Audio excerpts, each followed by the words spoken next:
നമ്മളോടൊപ്പം ദിയ ദിലീപ് ഉണ്ട്. ദിയ ദിലീപ് മറൈൻ എഞ്ചിനീയറാണ്, മെർച്ചൻ്റ് നേവിയിലായിരുന്നു.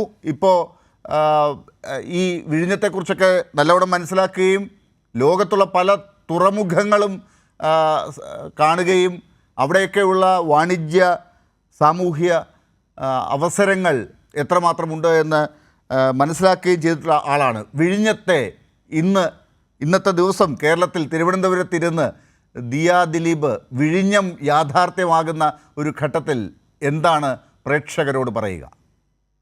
ആദ്യം തന്നെ ഈ വിഴിഞ്ഞം ഇൻ്റർനാഷണൽ ട്രാൻസ്ഷിപ്മെൻറ്റ് പോർട്ട് പ്രാവർത്തികമാക്കിയ എല്ലാവർക്കും എൻ്റെ അഭിനന്ദനങ്ങൾ. വളരെ അഭിമാനകരമായ ഒരു നിമിഷത്തിലൂടെയാണ് നമ്മൾ കടന്നു പോകുന്നത്. ഒരു മലയാളി എന്നുള്ള തലത്തിലും അതുപോലെ തന്നെ ഈ ഷിപ്പിംഗ് ഫീൽഡിൽ വർക്ക് ചെയ്യുന്ന ഒരാളെന്നുള്ള നിലയിലും ഒരു പ്രൗഡ് മൊമെൻ്റ് തന്നെയാണ് എന്നെ സംബന്ധിച്ച്. അപ്പോൾ ഈ വിഴിഞ്ഞം പോർട്ടിനെ സംബന്ധിച്ചാണെങ്കിൽ ഒരുപാട് അഡ്വാൻറ്റേജസ് ആണ് പറയേണ്ടതായിട്ടുള്ളത്. അതായത് ഒരു ഇൻ്റർനാഷണൽ സീ റൂട്ടിൽ ഏറ്റവും അടുത്ത് നിൽക്കുന്ന പോർട്ടാണ് നമ്മുടെ ഈ വിഴിഞ്ഞം പോർട്ട് എന്ന് പറയുന്നത്. അപ്പോൾ ഓരോ ദിവസവും 200-ലധികം ഷിപ്പുകളാണ് ഈ റൂട്ടിലൂടെ കടന്നു പോയിക്കൊണ്ടിരിക്കുന്നത്. അതായത് ഈ വിഴിഞ്ഞം പോർട്ടിൻ്റെ അടുത്തുകൂടി കടന്നു പോയിക്കൊണ്ടിരിക്കുന്നത്. അപ്പോൾ ഇങ്ങനൊരു പോർട്ട് ഇവിടെ പ്രാവർത്തികമാകുന്നതിലൂടെ ഒരു ഗ്ലോബലി നമ്മൾ ഒരു shipping field globally and internationally നമ്മൾ എസ്റ്റാബ്ലിഷ് ചെയ്യുകയാണ്. അപ്പോൾ ഇതിലൂടെ നേട്ടങ്ങൾ നമ്മുടെ കേരളത്തിനും അതേപോലെ തന്നെ ഇന്ത്യക്കും ഒരു മുതൽക്കൂട്ട് തന്നെയാണ് ഈ വിഴിഞ്ഞം പോർട്ട് എന്ന് പറയുന്നത്. ഇപ്പോൾ ഇതിലൂടെ പോകുന്ന ഷിപ്പുകളിൽ കണ്ടെയ്നേഴ്സ്, അതേപോലെ തന്നെ പലതരത്തിലുള്ള ഷിപ്പുകൾ, ടാങ്കേഴ്സ്, ബൾക്ക് ക്യാരിയേഴ്സ്, അതേപോലെ തന്നെ ക്രൂയിസുകൾ, ഇത്തരം പലതരത്തിലുള്ള ഷിപ്പുകളാണ് ദിവസവും ഈ റൂട്ടിലൂടെ കടന്നു പോയിക്കൊണ്ടിരിക്കുന്നത്. അപ്പോൾ ഓരോ ഷിപ്പും അതിൻ്റെ കാർഗോ ലോഡ് ചെയ്യുന്നത് തൊട്ട് അതിൻ്റെ അൺലോഡിങ് വരെയുള്ള ഓരോ ഓപ്പറേഷൻസും അല്ലെങ്കിൽ ഓരോ മൂവ്മെൻറ്റ്സിലും ഓരോ കരിയർ ഓപ്പർച്യൂണിറ്റീസ് ഒളിഞ്ഞു കിടക്കുന്നുണ്ടെന്നുള്ളതാണ് ഇതിലെ യാഥാർത്ഥ്യം. ഇപ്പോൾ ക്രൂയിസുകളെ സംബന്ധിച്ചാണെങ്കിൽ നമ്മളുടെ ടൂറിസം മേഖലയിൽ അത് വളരെയധികം ഒരു ബൂസ്റ്റ് ഉണ്ടാക്കുന്ന കാര്യമാണ്. അതായത് ഈവൻ ചെറിയ കാര്യങ്ങളിൽ പോലും, അതായത് നമ്മുടെ അക്കോമഡേഷൻ അല്ലെങ്കിൽ ആൾക്കാർക്ക് വേണ്ടുന്ന ട്രാൻസ്പോർട്ടിംഗ് സിസ്റ്റം, അത് തൊട്ട് ഫുഡ് റിസോഴ്സസ്, പിന്നെ അതേപോലെ ഹാൻഡ് ക്രാഫ്റ്റ്സ്, ടൂറിസം മേഖലയെ എന്തൊക്കെ രീതിയിൽ നമുക്ക് ബൂസ്റ്റ് ചെയ്യാവോ അതെല്ലാം ഇതിലൂടെ നമുക്ക് ഈ വിഴിഞ്ഞം പോർട്ടിലൂടെ സാധ്യമാകുന്നതാണ്. അപ്പോൾ ഈ ഒരു വിഴിഞ്ഞം പോർട്ടിൻ്റെ ഈ ഫീച്ചേഴ്സ്, ജോഗ്രഫിക്കൽ ഫീച്ചേഴ്സാണ് അതിൻ്റെ അടുത്ത അഡ്വാൻറ്റേജ് എന്ന് പറയുന്നത്.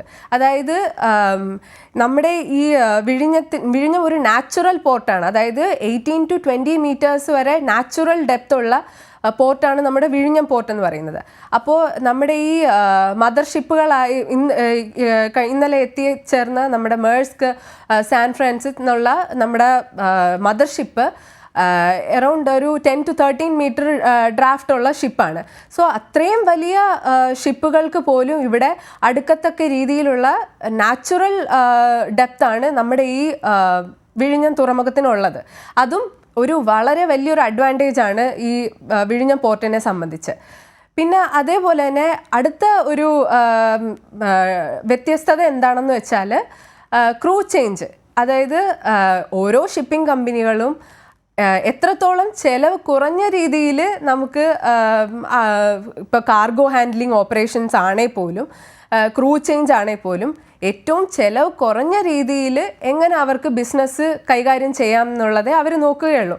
അപ്പോൾ ആ രീതിയിൽ നോക്കുമ്പോഴും നമ്മുടെ വിഴിഞ്ഞം പോർട്ട് ശരിക്കും ഒരു മുതൽക്കൂട്ട് തന്നെയാണ്. അതായത് ദിയ ദിലീപ്, വിഴിഞ്ഞം ഒരു ഫുൾ പൊട്ടൻഷ്യലിലേക്ക് പോവുകയാണെങ്കിൽ, ഇത്രയും ഓപ്പറേഷൻസ് അവിടെ നടക്കുന്ന ഒരു ഘട്ടത്തിലേക്ക് കാര്യങ്ങൾ പോകുമ്പോൾ അത് തിരുവനന്തപുരത്തിന്, നാട്ടുകാർക്ക്, അതുപോലെ കേരളത്തിന് തന്നെ, തിരുവനന്തപുരത്ത് മാത്രം ഒതുങ്ങി നിൽക്കുന്നതല്ല, അതാണ് കൊച്ചിയിൽ നിന്ന് ഇത് വ്യത്യസ്തമാകുന്നത് എന്ന് പറയുന്നത്. അത് തന്നെ കേരളത്തിൻ്റെ അങ്ങോളം ഇങ്ങോളം വലിയ രീതിയിലുള്ള അവസരങ്ങൾ ഉണ്ടാകാൻ പോകുന്നു എന്ന് പറയുമ്പോൾ അത് വ്യാവസായികമായിട്ട്, തൊഴിൽപരമായി ഇവിടെ പഠിക്കുന്ന കുട്ടികൾക്ക് ഒരു ഉദാഹരണം ദിയ തന്നെയാണല്ലോ. ദിയ കേരളത്തിൻ്റെ ഒരു പൊതുമേഖലയിൽ പഠിച്ച എഞ്ചിനീയറായ ആളാണ്. കുസാറ്റ് എന്ന് പറയുന്ന കൊച്ചിയിലെ ശാസ്ത്ര സാങ്കേതിക സർവകലാശാലയിൽ നിന്ന് ബിടെക് കഴിഞ്ഞിട്ടാണ് മറൈൻ എഞ്ചിനീയറായി ഒരു വനിത നമ്മുടെ അഭിമാനമായി ലോകത്ത് കടൽ ഇങ്ങനെ താണ്ടി പോകുന്നൊരു സാഹചര്യമൊക്കെ ഉണ്ടാകുന്നത്, അത് നമ്മുടെ കുട്ടികൾക്കൊക്കെ ഈ ഉന്നത വിദ്യാഭ്യാസത്തിലുമൊക്കെ എത്രമാത്രം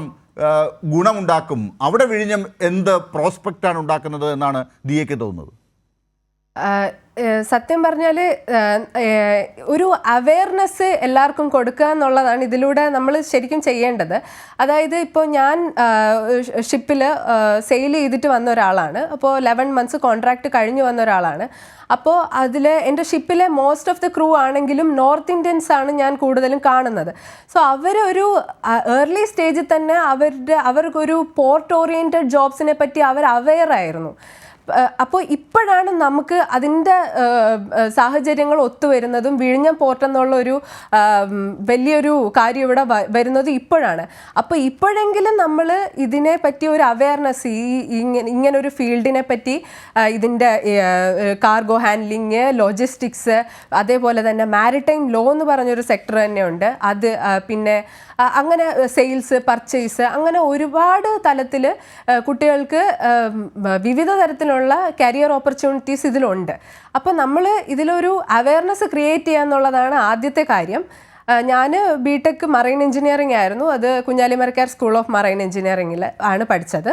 അപ്പോൾ അവിടെ തന്നെ ആണെങ്കിലും നമുക്ക് പ്ലേസ്മെൻറ്റ്സും കാര്യങ്ങളും എല്ലാം തന്നെ ഉണ്ട്. അപ്പോൾ എല്ലാ രീതിയിലും ഇതിനെപ്പറ്റി ഒരു അവെയർനെസ് കുട്ടികൾക്ക് കൊടുക്കുക എന്നുള്ളതാണ് ശരിക്കും നമ്മൾ